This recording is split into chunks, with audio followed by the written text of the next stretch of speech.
Actualité principale, les élections aux États-Unis.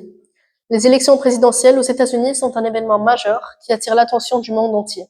Elles se déroulent tous les 4 ans, le mardi suivant le premier lundi de novembre. Cette fois, les deux candidats principaux qui s'opposent sont Donald Trump et son colistier James Vance, issu du Parti républicain, ainsi que Kamala Harris et son colistier Tim Walz, issu du Parti démocrate. Le vainqueur de ces élections a été annoncé mardi 4 novembre et c'est Donald Trump qui est déclaré 47e président des États-Unis avec 312 grands électeurs en sa faveur.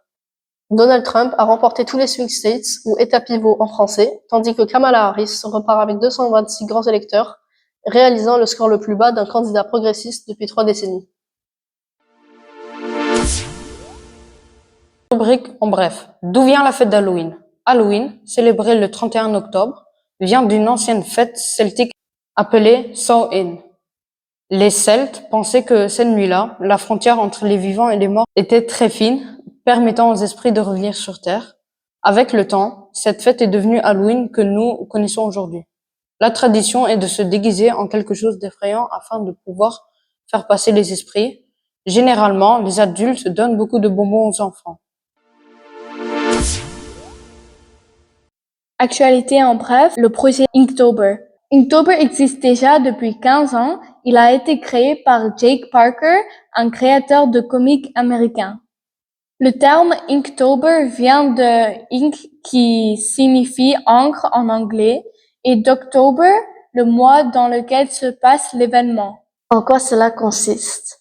C'est un défi dans lequel il faut dessiner chaque jour dans le mois d'octobre et pour chaque jour, on nous donne un thème que nous devons suivre pour nos dessins, par exemple, découverte, violon ou passeport. Nous avons suivi ce défi avec notre professeur de français. Le but est d'améliorer son dessin. Actualité en bref, rubrique faits divers. Des sacs à dos transparents distribués par les écoles aux États-Unis face à l'augmentation des fusillades en milieu scolaire. Plusieurs établissements aux États-Unis ont adopté une mesure visant à renforcer la sécurité, l'obligation pour les élèves de porter des sacs à dos transparents. L'idée derrière cette mesure est simple. En rendant le contenu des sacs à dos visible, il devient plus facile pour le personnel scolaire de détecter et de prévenir l'introduction d'armes dans les établissements. C'est tout. On se voit au prochain podcast.